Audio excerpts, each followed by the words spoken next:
الرحيم نحمده ونصلي على رسوله الكريم. آج سیرت النبی صلی اللہ علیہ وسلم کا 14واں درس ہے. اللہ سے دعا ہے کہ اللہ اس کو جلد از جلد پائے تکمیل تک پہنچائے. اس سے پہلے کی چیزیں اگر کسی کو معلوم نہیں ہے، محبت کا تقاضا معلوم ہونی چاہیے. اگر پہلے کی چیزیں معلوم نہیں ہیں تو گزارا ہو جاتا ہے. لیکن یہ جو چیزیں ہیں یہ پتہ ہونا غیرت ایمانی کا تقاضا ہے کہ جب سے نبوت ملی، نبوت کے بعد سے کیا ہوا، چیدہ چیزیں معلوم ہوں.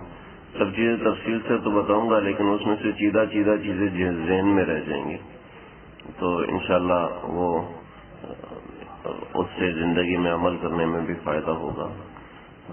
سیرت کا درس صرف واقعات کی نوعیات کو، واقعات کی چیزوں کو دیکھنے کے لیے نہ سنیں، بلکہ ہمارے آقا صلی اللہ علیہ وسلم کا ذکر ہے، ہمارے نبی صلی اللہ علیہ وسلم کا ذکر ہے.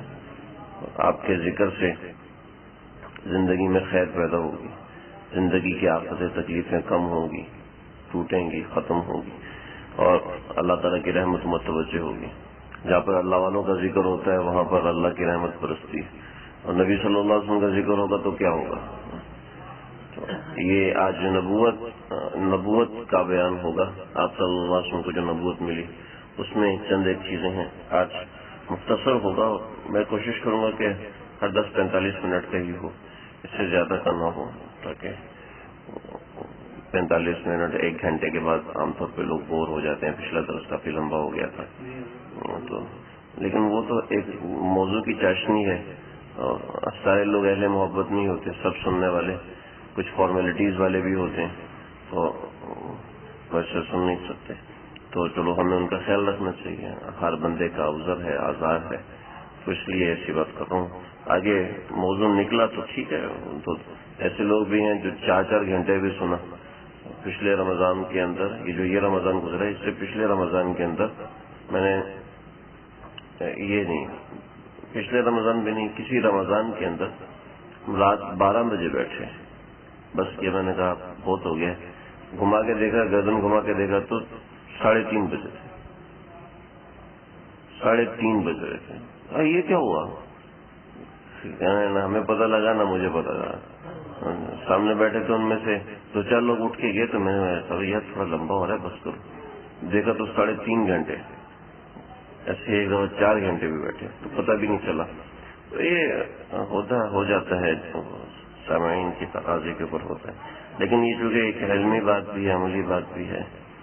آپ صلی اللہ علیہ وسلم جب 37 برس کے ہوئے، 38 برس کے ہوئے، 35 برس کی عمر میں کعبۃ اللہ کی تعمیر ہوئی تھی. کعبۃ اللہ میں نقش و نگار کے حوالے سے یہ بتانا تھا، کعبۃ اللہ کے اندر نقش و نگار جو بنائے تھے وہ کیا تھے. وہ یہ تھے کہ حضرت ابراہیم علیہ السلام کی تصویر بنائی ہوئی تھی، حضرت اسماعیل علیہ السلام کی تصویر بنائی ہوئی تھی، حضرت مریم علیہ السلام کی تصویر بنائی ہوئی تھی، اور فرشتوں کی کچھ تصویریں بنائی ہوئی تھی، فرضی تصویریں.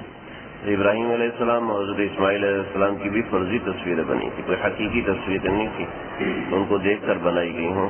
ان کی تصویریں تھیں، اور اس حالت میں کہ وہ تقسیم بالازلام جسے کہتے تھے، ایک حرام قسم کا قرہ تھا وہ ڈالا کرتے تھے. جب حضرت عمر رضی اللہ تعالیٰ عنہ نے یہاں پر خانہ کعبہ میں حاضر ہوئے تو اندر دیکھا تو کہنے لگے، ساری تصویریں مٹا دیں، ساری تصویریں مٹائیں، لیکن حضرت اسماعیل اور حضرت ابراہیم کی تصویروں کو چھوڑ دیا. تو آپ صلی اللہ علیہ وسلم نے فرمایا کہ تم نے ان کو کیوں چھوڑا؟ کہا مجھے شرم آتی ہے، مجھے ان تصویر والوں سے حیا آتی ہے کہ ان کی تصویروں کو میں کیسے مٹاؤں. تو پھر آپ صلی اللہ علیہ وسلم نے خود اپنے ہاتھ مبارک سے وہ تصویریں مٹائیں، پانی ڈال کے ان تصویروں کی صحیح پگھلا کے اور پھر اس طریقے سے مٹایا. تو حضرت عمر نے فرمایا کہ ایسی ظالم قوم ہے، یہ آپ صلی اللہ علیہ وسلم نے فرمایا، مجھے یاد نہیں ہے، کیسی ظالم قوم ہے کہ جو انبیاء نے کیا نہیں ہے تصویریں بنا کے ان کی طرف منسوخ کر رہے ہیں. تو خانہ کعبہ کی کو مرصع کرنا ایسے تھا. آپ صلی اللہ علیہ وسلم کی جب عمر 38 برس ہوئی تو 38 برس کی عمر سے لے کے 39 اور 40 برس کی عمر کی ابتدا، یعنی 37 برس کے بعد سے لے کے 40 برس تک ایک واقعہ ہوا. وہ یہ تھا کہ آپ صلی اللہ علیہ وسلم کو خلوت محبوب ہونا شروع ہو گئی. حبب الی الخلا، مجھے خلوت محبوب کرا دی گئی۔ معلوم یہ ہوا کہ جب انسان کو کوئی بڑی نعمت ملنے والی ہوتی ہے تو اس کو خلوت محبوب ہونا شروع ہو جاتی ہے، اور جب وہ گناہ کی طرف مبتلا ہونا شروع ہو جاتا ہے تب بھی اس کو خلوت محبوب ہونا شروع ہو جاتی ہے۔ تو آپ صلی اللہ علیہ وسلم کو خلوت محبوب ہونے لگی۔ آپ غار حرا میں جایا کرتے تھے۔ غار حرا حرم شریف سے 5 سے 7 کلومیٹر دور ہے۔ حرم شریف سے، حرم شریف کا باب السلام ہے۔ میرا پورا ارادہ تھا تصویریں آپ کو دکھاتا، میرے کمپیوٹر میں اور کمپیوٹر میں گڑبڑ ہے، اس میں آپ کو دکھاتا کہ کہاں پر حضرت خدیجہ کا گھر تھا، اور حضرت خدیجہ کے گھر میں کس جگہ آپ صلی اللہ علیہ وسلم رہا کرتے تھے۔ جو پچھلی صدی کے اندر وہ مسمار ہو گیا، خانہ کعبہ کی تعمیر کے اندر آ گیا۔ باب السلام ایک دروازہ ہے، اس کو باب بنی شیبہ کہتے تھے، باب الشمس بھی اس کا نام پہلے تھا، پھر باب بنی شیبہ پڑ گیا، پھر باب السلام پڑ گیا۔ تو باب السلام کا جو دروازہ ہے، اس دروازے سے نکلتے ہی سامنے ایک لائٹوں کے لیے کھمبا لگا ہوا ہے، اس کھمبے کے ساتھ آپ صلی اللہ علیہ وسلم کا گھر تھا، حضرت خدیجہ کا۔ میں نے تصویریں آپ لوگوں کو دکھائی تھی، تو وہ انشاءاللہ اگلی دفعہ دکھا دوں۔ تو یہاں پر آپ صلی اللہ علیہ وسلم رہا کرتے تھے۔ تو یہاں سے غار حرا ابھی اس کے سامنے 3 سرنگیں بنائی ہیں، 3 سرنگوں شیخ سدیس کا گھر بنانے کے لیے سرنگیں بنائی ہیں، تو ان سرنگوں سے گزر کے سامنے جائے تو سامنے غار حرا ہے، یا لیکن اس کے لیے غار حرا کے لیے گھوم کے جانا پڑتا تھا۔ تو غار حرا وہاں سے 5 سے 7 کلومیٹر اس کا غار حرا کا جو پہاڑ ہے، آپ صلی اللہ علیہ وسلم وہاں پر جاتے تھے۔ یہ 300 فٹ کی اونچائی پر ہے غار حرا کا، 300 سے 400 فٹ کی اونچائی پر، اور خلوت غار حرا آپ صلی اللہ علیہ وسلم کو محبوب ہو گئی، آپ وہاں جایا کرتے تھے۔ غار حرا میں ہی کیوں جایا کرتے تھے؟ دروازہ تھوڑا سا کھول دیں۔ تو حضرت آپ صلی اللہ علیہ وسلم کے دادا حضرت عبد المطلب وہ غار حرا میں آیا کرتے تھے، اور غار حرا میں آ کر عبد المطلب عبادت کیا کرتے تھے، اور عبد المطلب سے پہلے عبد مناف وہ بھی غار حرا میں آ کے عبادت کیا کرتے تھے، کہ یہ ایسی غار تھی کہ جس میں کوئی خاص سہولت ہوتی ہوگی۔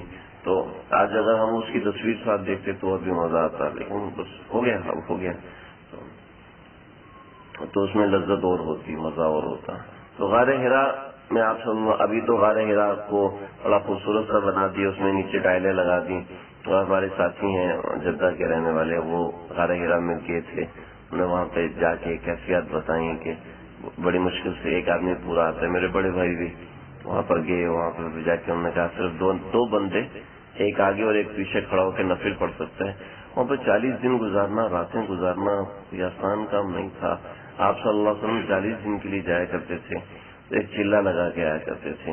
تو اس کے ساتھ ایک دوسرا واقعہ یہ ہوا کہ حضرت میکائیل علیہ السلام ہر وقت آپ صلی اللہ علیہ وسلم کے ساتھ ہوتے تھے۔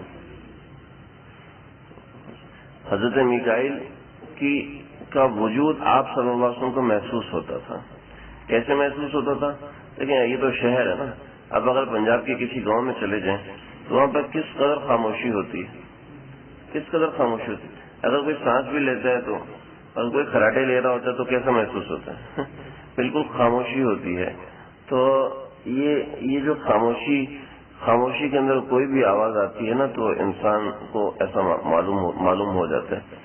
تو فرمایا کہ مجھے جیسے مکھی بھن بھناتی ہے نا، بھین بھین بھین بھین کرتی ہے، تو مجھے ایسی آواز آتی تھی، کبھی ایسی آتی تھی السلام علیکم یا رسول اللہ، ایسی آواز آتی تھی، اور کبھی یہ آواز آتی تھی کہ آپ اللہ کے برحق آپ کے اللہ کے برحق رسول ہیں، کبھی اس نوعیت کی آواز آتی تھی، لیکن میں اس پہ توجہ نہیں دیتا تھا۔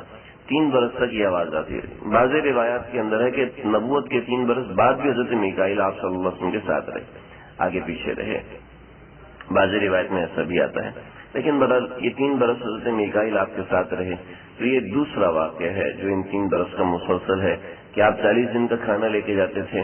بعض روایتوں میں ہے کہ آپ پنیر اور زیتون لے کے جایا کرتے تھے کہ یہ جلدی جو ہے خراب نہیں ہوتا، زیادہ دیر تک استعمال ہوتا ہے۔ بعض روایتوں میں ہے کہ آپ صلی اللہ علیہ وسلم بکرے کا سالن لے کے جایا کرتے تھے اور اس کی روٹی لے کے جایا کرتے تھے، لیکن اس میں تصویر یہ ہے کہ وہ 40 دن تک تو چل نہیں سکتا، تو ایسا ہوا ہوگا کہ آپ کے گھر میں بنا ہوگا اور آپ نے توشہ تیار کروایا، وہاں لے کے چلے گئے اور وہاں لے جا کے آپ صلی اللہ علیہ وسلم نے ایک بار کھا لیا، پھر 40 دن تک وہی روغن زیتون کا اور یہ پنیر استعمال فرمایا کہ زیادہ اچھا چل جاتا ہے۔ اس سے معلوم ہوا کہ توشہ اختیار کرنا، کھانے پینے کا انتظام کرنا، اپنے لیے اچھا انتظام کرنا، یہ کوئی منع نہیں ہے، یعنی کہ ایسی چیز استعمال کرنا جو کہ زیادہ فائدہ مند ہو دیر کے لیے، یہ توکل کے منافی نہیں ہے۔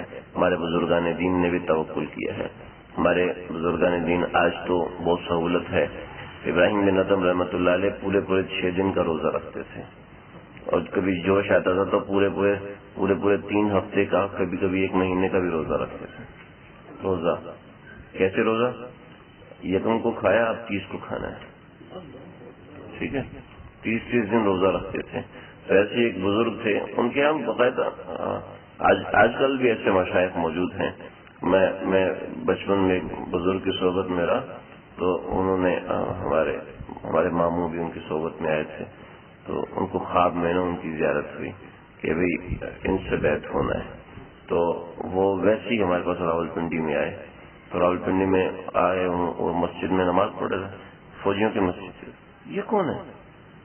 میرے والد صاحب تو یہ پیر اسلم صاحب ہیں، یہ پیر ہے نا؟ میں تو خواب میں دیکھا تھا ان سے بیعت ہوتے ہوئے۔ تو انہوں نے میرے سامنے یہ بات ہے، میں ان کی مدرسے کی خدمت کیا کرتا تھا، شاید اسی خدمت کا نتیجہ ہے کہ اللہ نے مجھے خود مدرسے والا بنا دیا۔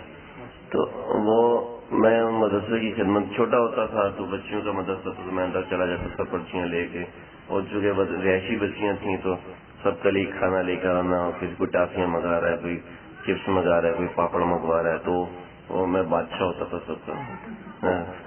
تو ایسے معاملات تھے۔ تو میں نے خود ان کے منہ سے کہنے لگے میں نے آج 7 دن میں کچھ بھی نہیں کھایا۔ حضرت آپ کیوں نہیں کھا رہے؟ کہ تمہیں بھوک کا فائدہ بتا دوں نا تو تم کبھی بھی کھانا نہیں کھاؤ گے، تمہیں پتہ نہیں چل سکتا بھوک کا کیا فائدہ۔ تو ایسی ایک بزرگ تھے، انہوں نے ان کے تکیے کے نیچے روٹی رکھی ہوئی تھی۔ حضرت آپ تو 2 ہفتہ روزہ رکھتے ہیں، یہ روٹی کیوں رکھ گئے؟ روٹی انہوں نے ہٹا دی، متعلقین نا روٹی ہٹا دی، یہ روٹی خامخواہ رکھی ہوئی ضائع ہو رہی، وہاں سے ہٹا دی۔ تو ڈانٹا اپنے متعلقین کو، فرمایا تم کیا سمجھتے ہو روزہ میں اپنے سر پہ رکھتا ہوں، اللہ کی مدد کے سائے پہ رکھتا ہوں، ورنہ میرا تو اتنا بھی آسرا نہیں ہے کہ میں ایک وقت کی روٹی چھوڑ دوں۔ ٹھیک ہے بھائی۔ تو آپ صلی اللہ علیہ وسلم کو نبوت کے سب سے پہلے یہ ہوا کہ خواب آنا شروع ہوئے، حضرت میکائیل کا ساتھ ہوا، پھر آپ صلی اللہ علیہ وسلم کو خلوت محبوب ہونا شروع ہو گئی۔ بعض دفعہ حضرت میکائیل کی آواز آتی تھی، آواز آتی یا محمد، بعض مرتبہ نور نظر آتا تھا۔ پھر ایسا ہوا کہ آپ صلی اللہ علیہ وسلم کو کاہنوں سے شدید نفرت ہونا شروع ہو گئی، بت پرستوں سے شدید ترین نفرت ہونا شروع ہو گئی، بلا وجہ، کوئی ایسی وجہ سامنے نہیں، کوئی ان کی بری عادت کہ ان سے شدید قسم کی نفرت ہونا شروع ہو گئی۔ اور پھر آپ صلی اللہ علیہ وسلم ایک مرتبہ 40 دن کا عرصہ پورا کیا۔ 40 دن کا عرصہ پورا کرنے کے بعد یہ بعض روایتوں میں 12 ربیع الاول، بعض روایتوں میں 17 رجب، بعض روایتوں میں 16 اور 17 رجب کی درمیانی رات، اور بعض روایتوں میں 17 رمضان پر جو تاریخ کی ہے۔ 12 ربیع الاول کو ترجیح دی علماء نے، اس وجہ سے ترجیح دی ہے کہ یہ حدیث میں آتا ہے کہ 40 برس کی عمر میں انبیاء کو نبوت ملتی ہے، تو 12 ربیع الاول کو آپ صلی اللہ علیہ وسلم کی عمر 40 برس پوری ہو رہی تھی۔ یا 8 ربیع الاول کو بھی ترجیح دی ہے کہ آپ کی پیدائش کے بارے میں اجماع ہے کہ 8 ربیع الاول کو ہو گئی تھی۔ اور جو تیسری روایت ہے، حافظ ابن حجر عسقلانی رحمۃ اللہ علیہ، وہ 17 رمضان کی روایت کو ترجیح دیتے ہیں۔ اس وجہ سے ترجیح دیتے ہیں کہ وہ فرماتے ہیں کہ آپ صلی اللہ علیہ وسلم کو 40 برس 6 ماہ کی عمر میں نبوت ملی تھی، تو اکثر علماء نے اس کو ترجیح دی ہے آج کل کے موجودہ۔ تو 17 رمضان ہو یا 12 ربیع الاول ہو یا 17 رجب ہو، جو بھی رات ہو، رات سے صبح ہو رہی تھی، آپ صلی اللہ علیہ وسلم غار حرا سے باہر تشریف لائے۔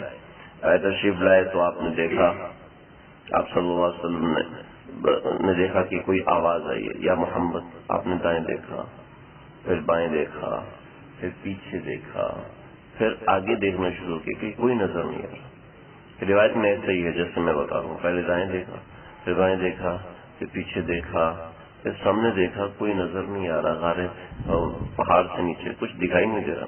میں پہاڑ کے پاس کھڑا ہوں، میں پہاڑ کے پاس میں کھڑا تھا، میں نے پہاڑ سے دیکھا اتنے چھوٹے چھوٹے بندے، تو وہ جو گاڑی والا تھا اس نے مجھے بتایا کہ وہ جو تم نے کہا چھوٹے چھوٹے، ہاں وہ کوئی بوری چھوٹی رکھی ہوئی ہے، کوئی چھوٹی سی بوری، تو بوری نہیں ہے، وہ بندے ہیں، وہ دیکھو حرکت ہو رہی ہے، چل رہے ہیں۔ میں نے دیکھا واقعہ وہ بندے وہ اتنا اوپر، تو آپ نے دیکھا کوئی نیچے کوئی ایسا بندہ ہوگا، ہمارے آقا اوپر کھڑے ہو کے نیچے دیکھ رہے ہوں، چشمے تصور میں تصور کیجئے، اس پہاڑ کو ذہن میں لائیں۔ تو ایسے راستے، ابھی تو راستے بناتے ہیں، اس وقت تو راستے نہیں تھے۔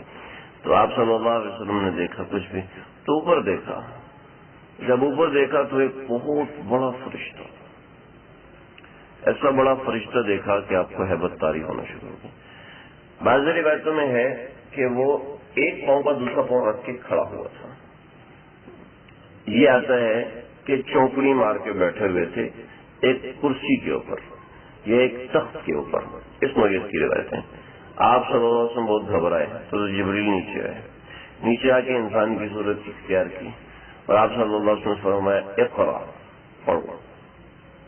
آپ نے فرمایا ما انا بقارئ، فرمایا اقرا ما انا بقارئ، تو اٹھایا اور آپ کو گلے سے سینے سے لگا اور کھینچا، میں ما انا بقارئ، میں پڑھا ہوا نہیں ہوں۔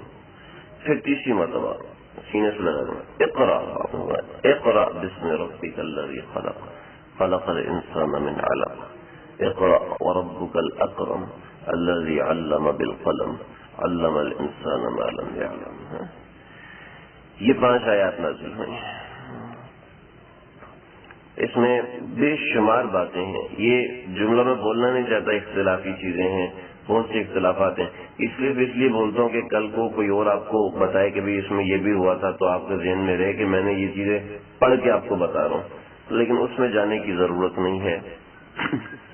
علماء نے لکھا ہے پہلی مرتبہ ما انا بقارئ کا مطلب یہ تھا کہ مجھے پڑھنا نہیں آتا، دوسری مرتبہ ما انا بقارئ کا مطلب میں پڑھا ہوا نہیں ہوں، مجھے پڑھنا نہیں آتا، تو دوسری مرتبہ جب سینے سے کھینچا اور پھر فرمایا ما انا بقارئ، مطلب میں صحیح سے پڑھ نہیں سکتا، تو تیسری مرتبہ جب کھینچا، گلے سے لگا کے دبایا، تو سینے سے لگا کے دبایا، تو فرمایا ما انا بقارئ، تو اس کا مطلب یہ ہے کہ کیا پڑھوں، تو نے فرمایا کہ یہ پڑھو، اقرا بسم ربک الذی خلق، یہ ایک مطلب ہے۔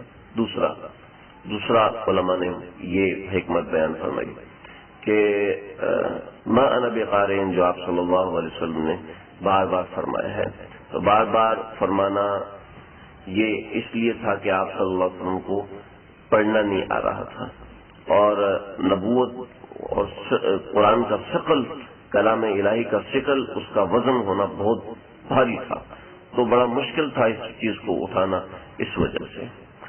اور یہ 2 توجیحات علماء نے لکھی ہیں۔ ایک توجیہ میرے ذہن میں آئی اور مجھے اس کے لیے زیادہ سوچنا نہیں پڑا، میرے ذہن میں آئی، میں نے کہا چلو سنا دیتا ہوں، مجھے کہیں سے ملی نہیں یہ توجیہ، اور میں اس کو زیادہ ڈھونڈ بھی نہیں سکا، مجھے کچھ زیادہ وقت نہیں مل سکا۔ تو وہ توجیہ یہ ہے کہ دنیا کے اندر نا، دنیا کے عہدوں کے اندر، میں نے دنیا کے عہدے بھی دیکھے، دنیا کے عہدوں کے اندر انسان خود ایفرٹ کرتا ہے، مجھے یہ جگہ سیٹ، یہ والی سیٹ مجھے ملنی چاہیے، میں اس سیٹ کا ہے تو مجھے یہ ملنی چاہیے۔ اور دین کے شعبوں کے اندر میں نہیں پڑھانی بڑی کتاب، میں چھوٹی کتاب پڑھاؤں گا۔ میرے استاد جی ہیں مولانا عبدالرحمن محمد صاحب، ان کو بخاری شریف مل رہی تھی، کہنے لگے جیسے کہ آپ بخاری پڑھائیں گے، یوں نیچے گرے، اور میں بخاری پڑھوں گا، اٹھے میں بخاری پڑھوں گا۔ شیخ صاحب ادھر بیٹھے تھے، شیخ لطیف صاحب، اور تھوڑے مار کے بچوں کی طرح رونا شروع کر دیا، میں نہیں بخاری پڑھا سکتا، میں نہیں پڑھا سکتا۔ روتے ہوئے آدھا گھنٹہ روتے رہے، میٹنگ بند ہوگی، آدھا گھنٹہ روتے، پھر اٹھے، اٹھ کے کہنے لگے میں اپنے شیخ سے پوچھوں گا ورنہ میں نہیں پڑھوں گا۔ تو سجی فرماتے میں گیا اپنے شیخ کے پاس. انہوں نے کہا سجی مجھے حضرت مفتی سکھروی صاحب کے پاس کہ مجھے بخاری شریف جلد ثانی دے دیں تو میرے لیے کیا ہوگا. تو کہا تم کیا چاہتے ہو؟ میں اہل نہیں ہوں, میں بخاری نہیں پڑھا سکتا. بھائی یہ بتاؤ تم نے مشکات پڑھائی ہے؟ تو میں خوش ہو گیا, میں تو مشکات نہیں پڑھائی. تو میں نے مشکات نہیں پڑھائی تو میری جان چھوٹ گئی. میں نے کہا نہیں پڑھائی. اچھا تم نے ہدایہ پڑھائی ہے؟ ہاں ہدایہ کی 4 جلدیں تو پڑھائی ہیں. کہا ہاں پھر تم بخاری پڑھاؤ, تمہیں اللہ کی طرف سے ذمہ داری مل رہی ہے. تو کہنے لگے میں وہیں ٹھہر گیا, میں قدموں میں پڑ گیا. حضرت صاحب منع کر دیں. جب اللہ کی طرف سے مل رہا تو میں کیسے, میں کون ہوں تو منع کرنے والا؟ میں مجرم ہوں گا تمہیں منع کروں. تو تم نے ہدایہ پڑھائی ہے, اتنا عرصہ پڑھائی ہے, 4 جلدیں, تو اب تمہیں پڑھانا ہوگا. تو دینی عہدہ جب ملتا ہے تو انسان انکار کرتا ہے. یہ اس کے ذمہ دار ہونے کے دلیل ہو نا. مجھے خلافت ملنی چاہیے, میں خلافت کے بعد میں جو کام کروں گا نا وہ دنیا دیکھے گی. تو یہ آدمی عہدے کا اہل نہیں ہے, ٹھیک ہے, یہ آدمی عہدے کا اہل نہیں ہے. تو جو دین کا عہدہ ہے, اس کی اہلیت جیسے بادشاہ بن جانا اور یہ سب دین کے عہدے ہیں, خلیفہ بن جانا دین کے عہدے ہیں, اس کے اندر بڑی تفصیل ہے. تو میرا جو ذاتی خیال ہے کہ آپ کو ولایت اولیاء ملی ہوئی تھی, تو آپ مانا کہ بھائی نہیں میں پڑھنے والا نہیں ہوں, میں اہل نہیں ہوں. نہیں, آپ کو پڑھنا ہے, پھر سینے سے پھینچا, آپ کو پڑھنا ہے, آپ کو پڑھنا ہے. جب اس طرح زور لگایا گیا تو یہ میری ایک ذاتی رائے ہے, غلط بھی ہو سکتی ہے, ہو سکتا ہے غلط ہی ہو. تو بہرحال یہ آپ صلی اللہ علیہ وسلم کو نبوت ملی, اور نبوت کے بعد آپ صلی اللہ علیہ وسلم کو گھبراہٹ, شدید قسم کی گھبراہٹ طاری ہو گئی. علماء نے لکھا ہے کہ گھبراہٹ طاری ہوئی کیونکہ نبوت کا اعلیٰ ترین مقام ملنا یہ کوئی معمولی بات نہیں ہے. جسے میں نے شاید بتایا تھا کہ آپ صلی اللہ علیہ وسلم کی قبر مبارک کے اوپر جو انوارات ہیں, ان انوارات کو کوئی برداشت نہیں کر سکتا. چنانچہ کئی برس ہو گئے کوئی اندر ان دیواروں سے اندر نہیں اتر سکا, قبر شریف کی دیواروں کے اندر نہیں اتر سکا. 150 برس پہلے میرے استاذی نے ایک بتایا, 150 برس پہلے کہ ایک بچے کو اتارا کہ تم قبروں کی صفائی کرو. اس نے صفائی رسیوں سے اترا, اس نے قبر شریف کی صفائی وغیرہ کی, اس کو پھر رسیوں سے واپس کھینچا, باہر نکلا, تھوڑی دیر کے بعد اس کا دل پھٹ گیا, وہ مر گیا. قبر پہ جو انوار و برکات ہیں تو آپ کی ذات کے اوپر کیا انوار و برکات ہوں گے. تو اس قدر انوار و برکات کوئی انسان برداشت نہیں کر سکتا, اس قدر کہ براہ راست اللہ کا کلام آپ کے سینے پر اترے جیسا کسی نبی کے سینے پر نہیں اترا. ان کے اوپر تو کتاب براہ راست آئی, تو آپ صلی اللہ علیہ وسلم کے سینے کے اوپر براہ راست کلام اللہ جاری ہوا. بتا چکا ہوں کلام اللہ قرآن مجید کیا ہے, نہیں بتایا تو پھر بتا دوں گا. تو کلام اللہ براہ راست جاری ہوا تو گھبراہٹ ہونا ضروری تھی. حضرت والا رحمۃ اللہ علیہ نے ایک بڑا زبردست جواب دیا, حضرت گنگوئی رحمۃ اللہ علیہ کے حوالے سے.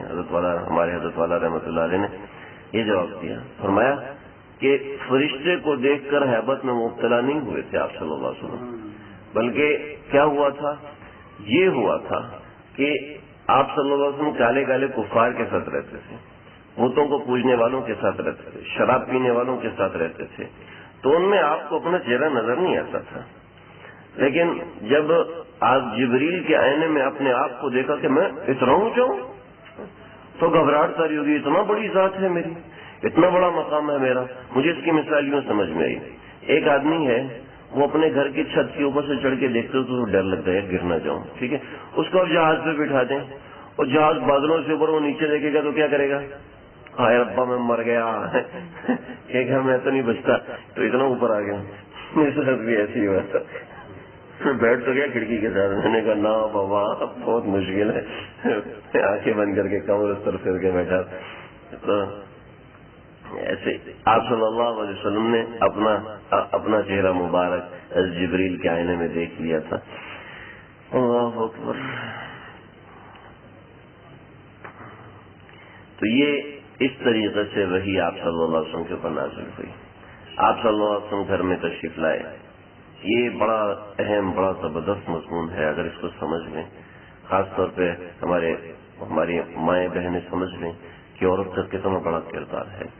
آپ صلی اللہ علیہ وسلم گھر تشریف لائے آپ صلی اللہ علیہ وسلم. حضرت خدیجہ رضی اللہ تعالیٰ عنہ سے کہا زملونی, مجھے چادر دے دو، رضائی دے دو۔ میرے ساتھ یہ ہوا، آپ صلی اللہ علیہ وسلم کو بہت تیز بخار ہو گیا اس کی وجہ سے، اور آپ نے چادر لی، پوچھا کیا ہوا؟ ہوا کہ میں اپنے اوپر خوف کو مسلط ہوتا دیکھ رہا ہوں اور مجھے اپنی جان کا خطرہ محسوس ہو رہا ہے کہ میرے ساتھ یہ ہوا ہے قصہ۔ حضرت خدیجہ کو بتایا تو حضرت خدیجہ رضی اللہ تعالیٰ عنہ نے تسلی دی آپ صلی اللہ علیہ وسلم کو۔ یا رسول اللہ، حضرت خدیجہ کا بڑا مشہور خطبہ ہے، میں اگلی دفعہ سنوں گا، بڑا مشہور خطبہ ہے، آپ تو غریبوں کی مدد کرنے والے ہیں، آپ مسکینوں کا خیال رکھنے والے ہیں۔ ابو طالب غریب تھے آپ کے چچا، آپ نے ان کا خیال کیا، حضرت علی کو اپنے پاس لے لیا۔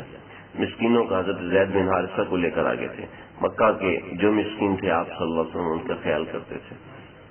آپ امین ہیں، آپ امانت میں دیانت کرنے والے ہیں، اور آپ سچ بولنے والے ہیں، آپ عبادت گزار ہیں، آپ کو اللہ ہلاک نہیں کرے گا۔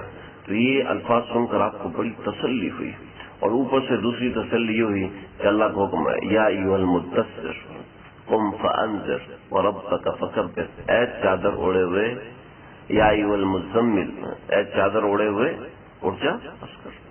تو آپ صلی اللہ علیہ وسلم کے ساتھ یہ معاملہ ہوا کہ وہی ملنے کے بعد یہ معاملہ ہوا۔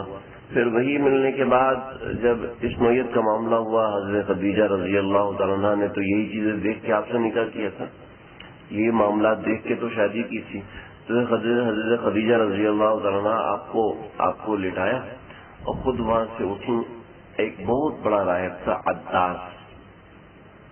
عداس نام کا، ایک بہت بڑا راہب تھا۔ عداس نام کے ایک راہب کا قصہ پہلے گزر چکا ہے ہماری سیرت کے درس میں۔ وہ عداس اور تھا، یہ عداس اور ہے۔ تو یہ بہت بزرگ آدمی تھا، بڑا ہی بزرگ آدمی تھا، نصرانی تھا، حضرت یونس علیہ السلام کی بستی کا رہنے والا تھا یہ آدمی عداس۔ تو یہ حضرت خدیجہ رضی اللہ تعالیٰ عنہ جب گئی تو حضرت خدیجہ تو عرب میں بڑی مشہور تھی، مالدار اور پیسے دن دولت کے حوالے سے بڑی مشہور تھی حضرت خدیجہ۔ تو حضرت خدیجہ رضی اللہ تعالیٰ عنہ وہاں پر گئی عداس کے پاس، اور عداس کے پاس جا کے اندر آنے کی اجازت مانگی کہ میں اندر آنا چاہتی ہوں اور میں کچھ بات کرنا چاہتی ہوں۔ تو عداس کی آنکھوں میں فالج تھا، تو اس کی آنکھیں کھل نہیں سکتی تھی، ٹھیک ہے۔ تو اس نے اپنے یوں آنکھوں کی پلکیں پکڑی اور یوں کھولا، کہنے لگا لگتا ہے کہ قریش کی سردار خدیجہ کی آواز ہے، تو اس کو کہ آگے آ جائے، میں کم سنتا ہوں، اونچا مجھے سنائی دیتا ہے، تو پاس آ کے مجھے بتائے۔ چنانچہ حضرت خدیجہ رضی اللہ عنہا آپ عداس کے پاس گئی اور کہا کہ میرے شوہر جن کا نام محمد ہے، ان کا صلی اللہ علیہ وسلم، ان کے ساتھ یہ قصہ ہوا کہ ایک فرشتہ نظر آیا جس نے اپنا نام جبریل بتایا۔ جبریل یہ ہمارے لیے پرانا ہے، ٹھیک ہے، ہمارے لیے پرانا ہے۔ آپ ذرا تصور کریں کہ جن کو فرشتوں کا پتہ ہی نہ ہو، ٹھیک ہے، جن کو نہ حضرت عیسیٰ کا پتہ ہو نہ حضرت موسیٰ، صرف یہ پتہ ہو حضرت ابراہیم ایک نبی تھے، ان کو اللہ نے ایک کتاب دی تھی، بس جن کو یہ پتہ ہو، تو ان کے سامنے فرشتوں کے نام، تو جبریل کا نام جیسے اس نے سنا، بت پرستوں کی بستی میں تو کس کا نام لے رہی ہے؟ کہا کہ جبریل آئے۔ جبریل قدوس قدوس قدوس ہے، یہ تو پاکیزہ پیغمبر، پاکیزہ، یہ تو انبیاء اور اللہ کے درمیان رابطے کا کام کرنے والا فرشتہ ہے۔ جو حضرت جبریل سب سے زیادہ آئے تھے وہ حضرت موسیٰ علیہ السلام کے پاس آئے تھے۔ حضرت موسیٰ علیہ السلام کے پاس حضرت جبریل 400 مرتبہ آئے، اور ہمارے نبی صلی اللہ علیہ وسلم کے پاس حضرت جبریل 26,000 مرتبہ آئے ہیں، 26,000 مرتبہ۔ تو یہ تو کس کا نام لے رہی ہے؟ کہا یقیناً یہ شیطان ہے، اس بستی میں جبریل کہاں سے آئے؟ وہ تو اس قدر پاکیزہ ہے، وہ آئے گا تو یہ بستی ساری انوار سے منور ہو جائے گی۔ ایسا کر یہ میری کتاب انجیل لے جا۔ جب دوبارہ وہ فرشتہ جو کہہ رہے وہ آئے تو یہ کتاب سامنے رکھ دینا، تو شیطان ہے وہ فوراً بھاگ جائے گا، شیطان ہے وہ فوراً بھاگ جائے گا، اور اس شیطان نے تمہارے شوہر کو مجنون بنایا ہوا ہے۔ وہ والا عداس تو پہچانتا تھا، اس والے عداس نے آپ صلی اللہ علیہ وسلم کو پہچانا نہیں۔ تو جب آپ صلی اللہ علیہ وسلم گئے، پھر میں بھی بتا رہا ہوں، تو کہا کہ لے کے جاؤ، اگر تو وہ مجنون ہوا، یعنی کہ اس کے اوپر جنون، شیطان نے جنون طاری کیا ہوا ہے، تو اس کا مطلب ہے یہ کتاب جیسی سامنے رکھو گے وہ شیطان بھاگ جائے گا.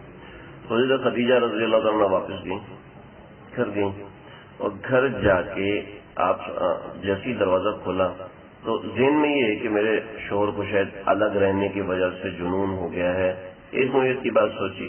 تو جیسے آپ داخل ہوئے تو حضرت جبریل بیٹھے ہوئے تھے اور آپ کو پڑھا رہے تھے نون والقلم وما یسطرون ما انت بنعمت ربک بمجنون. مجنون نہیں ہے. وانک لعلی خلق عظیم فستبصر ویبصرون بأیکم المفتون. اور تو فتنے میں بھی مبتلا نہیں ہے، فتنے میں مبتلا نہیں ہے. تو حضرت خدیجہ نے وہی انجیل رکھی اور کہا یا رسول اللہ میں قربان جاؤں آپ کے اوپر، واقعتاً آپ مجنون نہیں ہیں، چلیے میرے ساتھ عباس کے پاس. تو اٹھایا آپ صلی اللہ علیہ وسلم کو اور عباس کے پاس لے کر آئیں اور کہا کہ یہ ہیں جن کے اوپر جبریل نازل ہوئے اور یہ معاملہ ہوا. عباس نے ایک اور طریقہ بھی بتایا پہچاننے کا. وہ یہ پہچاننے کا طریقہ بتایا کہ شیطان خلوت کے اندر آ جاتا ہے، میاں بیوی کی خلوت میں شیطان آ جاتا ہے، ٹھیک ہے، تو وہ جاتا نہیں ہے. اور جو فرشتے ہوتے ہیں کرامن کاتبین اور جو دیگر فرشتے ہوتے ہیں وہ وہاں پر بیٹھے رہتے ہیں. تم ایسا کر دینا کہ آپ صلی اللہ علیہ وسلم کو پاس بلا کے اور پھر سر سے دوپٹہ اتار دینا، سر سے. تو آپ صلی اللہ علیہ وسلم کا سر اپنی گود میں رکھا اور سر سے دوپٹہ اتارا تھا. جب آپ کو فرشتہ نظر آئے تو اس وقت مجھے بتا دیجیے گا. چنانچہ آپ صلی اللہ علیہ وسلم نے ان کی ران پہ سر رکھا تو گود میں سر رکھا تو حضرت خدیجہ رضی اللہ تعالیٰ کہنے لگی کہ آپ کو کیا وہ فرشتہ نظر آ رہا ہے؟ تو آپ نے فرمایا جی ہاں مجھے نظر آ رہا ہے. تو خدیجہ نے اپنی چادر اتار دی سر سے. اب وہ فرشتہ نظر آ رہا ہے؟ تو فرمایا کہ اب وہ فرشتہ نظر نہیں آ رہا. خدیجہ نے فرمایا میں قربان جاؤں آپ کے اوپر، آپ واقعتاً اللہ کے نبی ہوں، واقعتاً جبریل وہ شیطان نہیں ہے. اور بعض جگہوں پر یہ سمجھ میں آیا کہ حضرت خدیجہ نے اپنی عقل سے کیا تھا، اپنے شعور سے کیا تھا. اور علماء نے بڑی توثیق کی ہے حضرت خدیجہ کی اس عمل کی. حضرت خدیجہ نے میں اپنی عقل لڑا کے اس عمل کو کیا پتہ چلانے کے لیے کہ وہ حضرت جبریل ہیں یا شیطان ہیں. اور یہ اس طریقے سے حضرت خدیجہ رضی اللہ تعالیٰ کو پتہ چلا. یہ معلوم ہوا کہ عورت اگر چاہے مرد کی زندگی تباہ کر سکتی ہے، بیوی اگر چاہے مرد کی زندگی بنا سکتی ہے. آپ صلی اللہ علیہ وسلم اس سے بڑے امتحان میں کوئی شخص مبتلا نہیں ہو سکتا کہ ایک شخص کو سید الانبیاء اچانک بنا دیا جائے.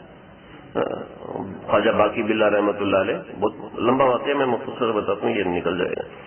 خواجہ باقی باللہ رحمۃ اللہ علیہ کسی نے بڑی خدمت کی تو خوش ہو گئے. فرمایا کیا مانگتے ہیں؟ کہا میں باقی باللہ بننا چاہتا ہوں. کہا نہیں کچھ اور مانگا نہیں، میں باقی باللہ بننا چاہتا ہوں. کہا باقی باللہ بننے کے لیے تو میں نے 80 سال کا مجاہدہ اٹھایا، تو 8 منٹ میں کیسے بنے گا؟ کہا نہیں میں باقی باللہ بننا چاہتا ہوں. آ جاؤ. پھر ان کو لے کر گئے. ایک طریقہ ہوتا ہے توجہ ڈالنا. وہ توجہ ایسے ڈالی گئی کہ سامنے بیٹھ کر مریض کو سامنے بیٹھ کے آنکھیں بند کر دی جاتی ہے. اب دل سے اس کے اوپر روشنی پھینکی جاتی ہے. اور توجہ ڈالنا یہ مختلف مشائخ کے یہاں مختلف طریقے سے ہوتا ہے، ہمارے یہاں نہیں ہوتا، ہمارے اکابرین منع کرتے ہیں. تو توجہ ڈالو. توجہ ڈالی، توجہ ڈالتے گئے 2 گھنٹے کے بعد کمرے سے 2 بندے نکلے اور دونوں باقی باللہ بنے ہوئے تھے. دونوں کی شکل ایک، دونوں کا چہرہ ایک، لیکن ایک باقی باللہ پرسکون تھا، دوسرا باقی باللہ بے چین تھا. تھوڑی دیر بعد وہ باقی باللہ جو دوسرا تھا اس کے منہ سے خون نکلنا شروع ہوا، اس کا دل پھٹ گیا، برداشت نہیں ہو سکا، مر گیا.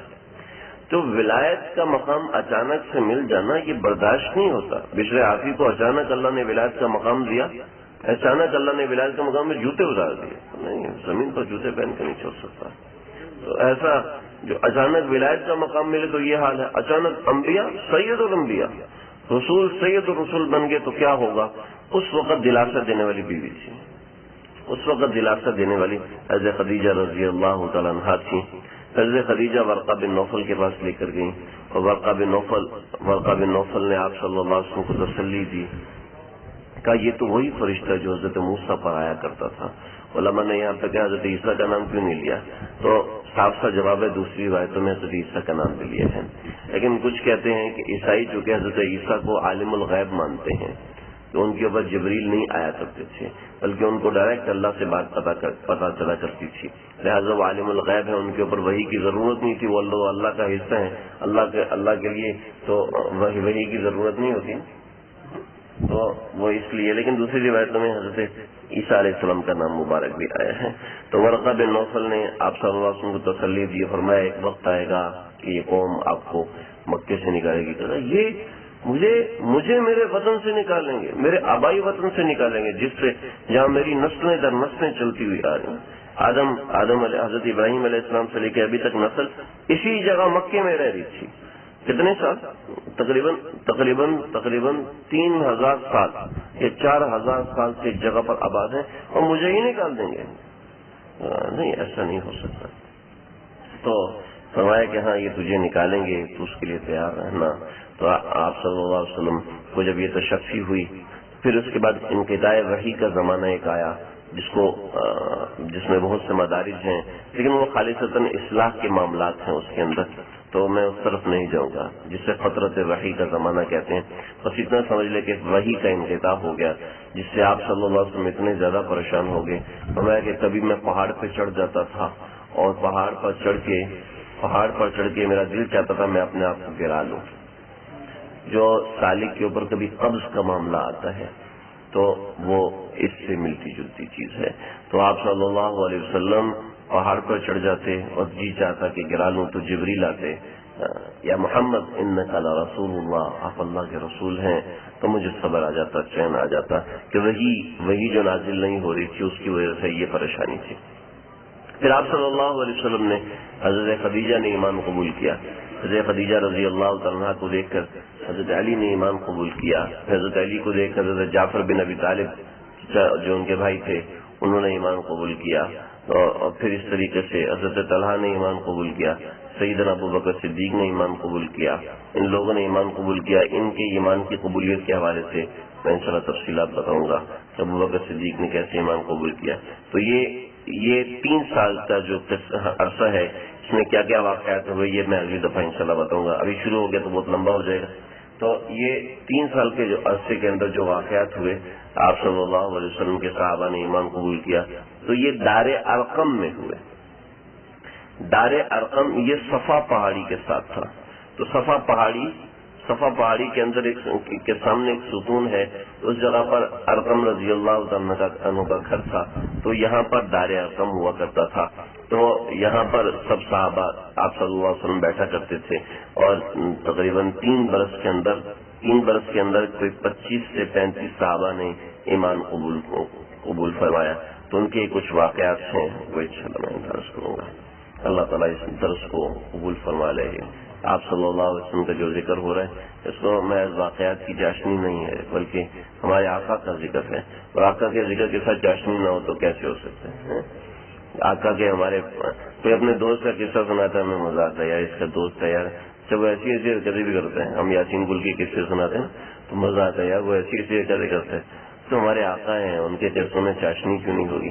لیکن چاشنی کو مقصود نہ بنائیں، مقصود یہ بنائیں کہ میں اللہ کے حبیب کا ذکر ہو جائے، اللہ کے حبیب کی یاد تازہ ہو جائے، تصور میں اس جگہ پہ پہنچے، دیکھیے گا کتنا جلدی اللہ تعالیٰ کی طرف سے جواب آتا ہے۔ اللہ تعالیٰ سمجھنے کی عمل کریں گے۔